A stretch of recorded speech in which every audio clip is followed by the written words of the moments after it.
Hello, great to be back. Can't wait for another exciting set of games. And In, I'm just looking forward to it as usual. indeed. And what some games we are going to have this week. As this Tristrike Tuesdays, we are going to be opening things up a little bit more than what we were the last few times. It's going to be Splat Zones. Along with that, we have Tower Control as one of the mode picks. You do see that we do have one stage with that already kind of set up. That'll be game 2. So we'll get to that when we get to that. But before that starts, let's focus on our players. We've got Blitz Wave facing off against Loud Noises. Now, we've seen Loud Noises before. I don't think I've personally seen Blitzwave, but that feels like a team that has had a little bit of an adventure, a little bit of history. They've got a large cast of players on their team. Heaven, Nishi, Neo, Chris, Top Monkey, Nero, and Miss Tootsie, that's a good cast of players. The question is, what are they all going to be bringing into this game? That's a very good question. I personally, I haven't seen them myself either. And I do play in a lot of tournaments, and I don't recognize this team. But one thing for sure is that they have a lot of diversity in that group, and so there could be a lot of combos they get to work with, and just a lot of ideas, which is always exciting. I'm always up for just experimenting, and just seeing what works. And on the other side, we've got Loud Noises. We've seen them before. We've seen them play. A fantastic group of players with Keys, Arsene, LN, The Gish, and Frankie all coming in to try to work together. They've had a few runs, and I know they do pretty all right. They're still figuring out a lot of things, though, from what I understand. Yeah, they've made a couple little peeps here and there, but we've really yet to get that noise that they ever so claim they are. But let's see if today is the day for them. We'll see if today's the day that they make some noise. Yeah, 100%. Hopefully they can. They were exciting last time we watched them play, but Indeed. And our first game is going to be on Ship Shape Cargo. This is a really clean stage for Splat Zones. You've got the two ends on the left and right, or the east and west, that kind of plays the high ground surrounding that large rectangular surface. And then there's just a long pathway that gives both sides a lot of wiggle room and gives them a chance to kind of find their spacing, find their foothold. It can be a little difficult to push in this one unless you just get that much of an advantage. yes, if you're the defending team, you get the, let's say you get a pencil or you get a spotlight onto your top right. It is very difficult to get back in because they just have a complete overview of your entire pit area, your entire court area, and if their team is on it and their callouts are on it, you are pretty much almost done for unless you can. Your only way in pretty much is just specials, but we'll see how this goes here as we get started off for game 1. Both teams coming in with what looks like to be tacticooler weapons. We've got the NZAP and we've got the heavy edit, both having tacticooler. And then alongside that for Blitz, we've got the Dreadringer, the Charger, and a not the Stamper, the other one. Splatana Wiper. The Wiper, thank you. But yeah, no, this seems like a pretty solid team loadout, team kit. Definitely leading into that Dreadrunner meta that's slowly been building up over time. And on the other side, we see a struggling team of players. This heavy edit is trying to find a way to push it. I think that high ground that you were talking about a bit before is already kind of set up as Blitzwave trying to hold complete control over this map. Yeah, you see that crab on the top right there. Just really couldn't do anything with it. Watch the hammer just kind of go underneath and gets a pick there. But yeah, it's really just slow and sluggish here from Loud Noises as Blitzwave continue to just hold this court and top left area here. They're definitely struggling to find their way in. This brush trying to come in for something cheeky, but gets taken out. Just did not have any support to kind of come in. The Shark attempt didn't get the reach they were really needing to be able to get that damage. They're trying so hard to bring this back, but I think it is about to lock down, and it is going to be game 1 going to Blitz way. Very unfortunate game for Loud Noises. Yeah, they couldn't get out the gates. They just seemed slow, well, slightly uncoordinated. Again, we saw that crab on top right, which really didn't do anything because it just wasn't comboing with anything or anyone. And yeah, Blitzwave, they were just able to hold their ground. They held their strikes for the zone to just keep it in their favor. A bit of it too, and this is always a common one to point out, is I was mistaken. That was Crab, but not Tacticooler. I was expecting Tacticooler, yes, but that too. Crab was brought no cooler. Instead. Yes, I also thought it was the cooler edit. No, it was the Crab edit, which I forgot to point out when I saw them Crab. But with how fast this game goes, you can't always catch everything.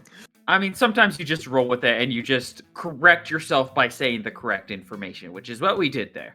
But yeah, no, it's a difficult thing to prove yourself in the current meta, in the current format without Tacticooler. Is it possible? Yes. Is it a challenge?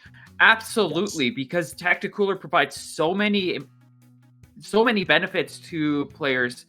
Not only do you get to hold your special when you get splatted, but your respawn time is dramatically reduced, which means you can play aggressively a lot more safely.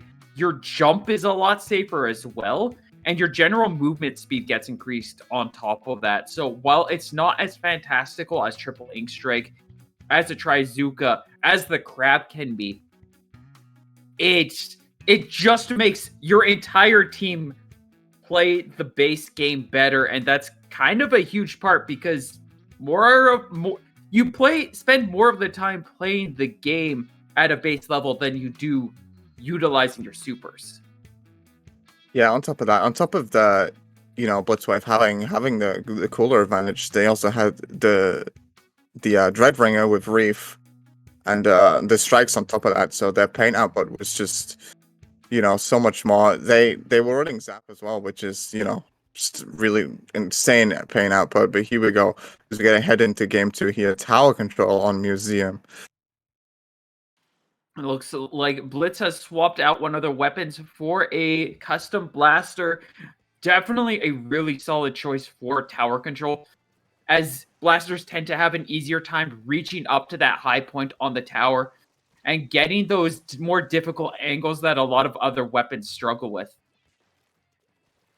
Yeah, on the other side, it looks like they're sticking to their tried and trues, and it's seemingly working pretty well. We got the big bubbler out.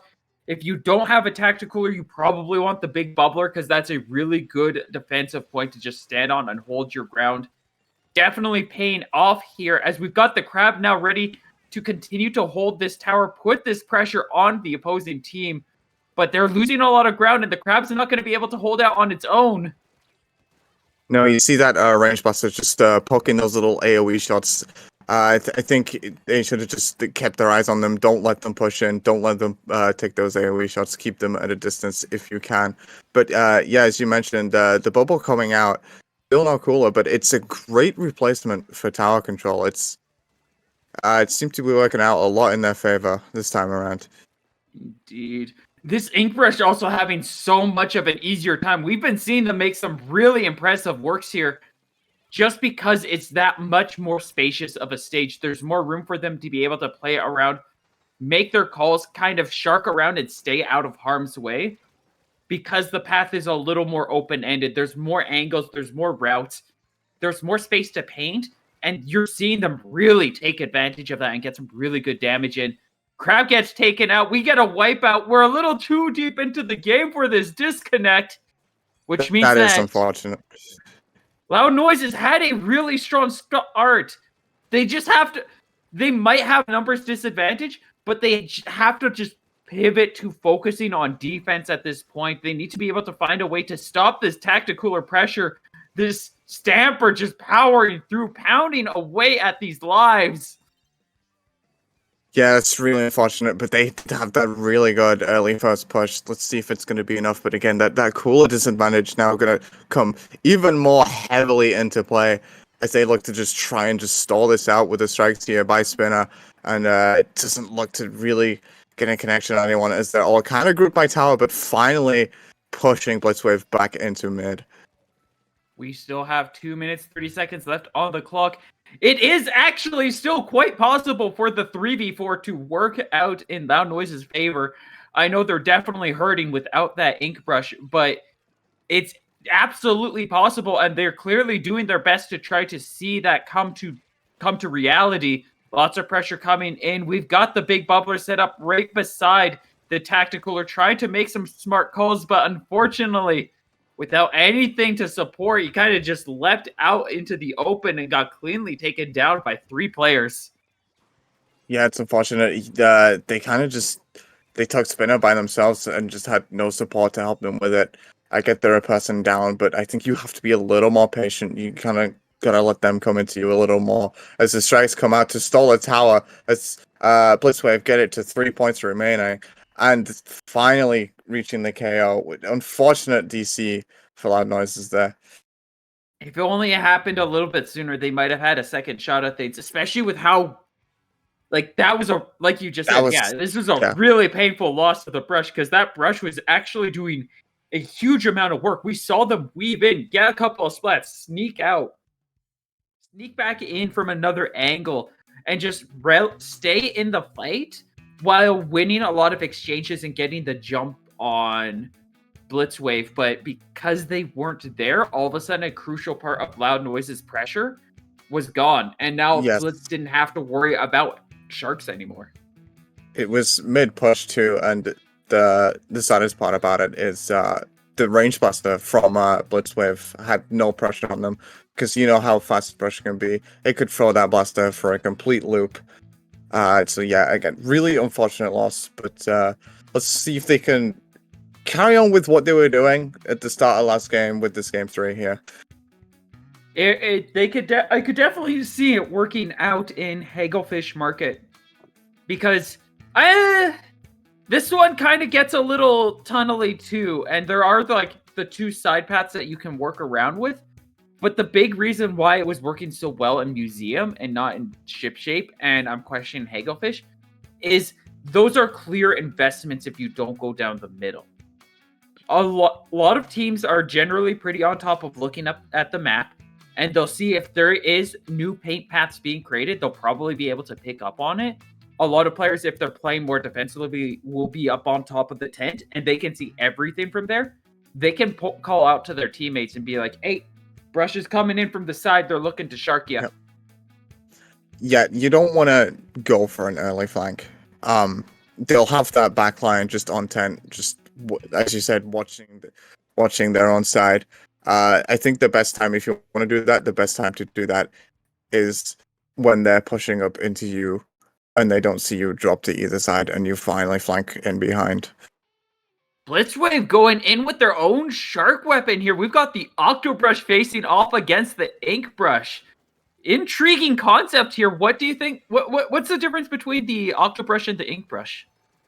A lot more range and just a lot more killing power. Obviously, a little less quick, but still a great shock weapon.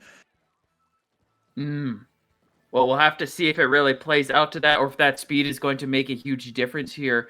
As Blitz or Loud Noise is currently taking the lead, getting some good pressure. The Octobrush forcing the entire team of Loud Noises to focus on them. And I think they might have been able to handle that situation, but it cost them a little bit of time. They do reclaim the base, and they are trying to hold it the best they... Actually, no, Loud Noise... Yeah, no, Loud Noises is in control, and they're doing their best to try to hold this ground with this big bubbler. Yeah, decent bubble. Just stopped the slusher from poking there, and just kind of diving in by themselves there. I'm not too sure what they're thinking when the rest of the team is on plat, and they're just kind of getting picked off one by one here. Blitzwave. Now Loud Noise is really showing how last game should have gone with this really insane early push here as the counter barely stays over 20. Blitzwave finally able to push back in and claim control of that zone. Trying to get a few extra hits, but the Edict doing its job phenomenally and covering for their teammates.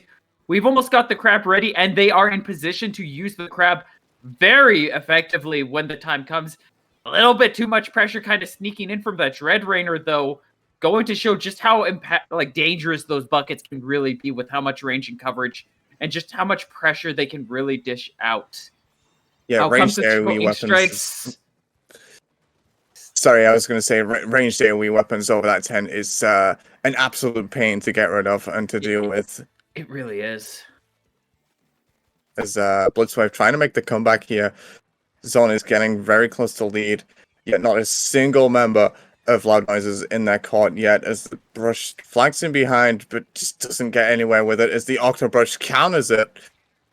We talked about how beneficial it would be. Ooh. And Blitzwave clearing that out for a Game 3 win. Loud Noises maybe getting a little too confident, and they're holding there, and Blitzwave kind of just came out with a blitz and bowled them over with some pretty solid plays. What kind of happened in the last 30 seconds or so that completely pivoted this game on its head? Because it looked so confidently Loud Noises that then all of a sudden we blinked and Blitz was in their base, had complete control. We saw that one moment where one of the players from Loud Noises rushed in to try to reclaim the zone and just got easily ambushed by the Octobrush. Yeah, I think that was the Inkbrush dropping left to maybe try and get a long flank going, but even then the Octobrush was on top of it, and I think it just came down to maybe a communication issue. I'm not exactly sure. It happened so fast. Loud Noises just had a stagger a bit too late, and they just couldn't afford the time to get back in, unfortunately. A very unfortunate loss for Loud Noises. We did see some solid plays from them. They did a great job, but in the end, it was definitely Blitz waving out and taking the win for this match, setting themselves up with a little bit of good points for our round robin bracket, hoping to try to set up a little bit more tempo so that they can make it to the gold and side.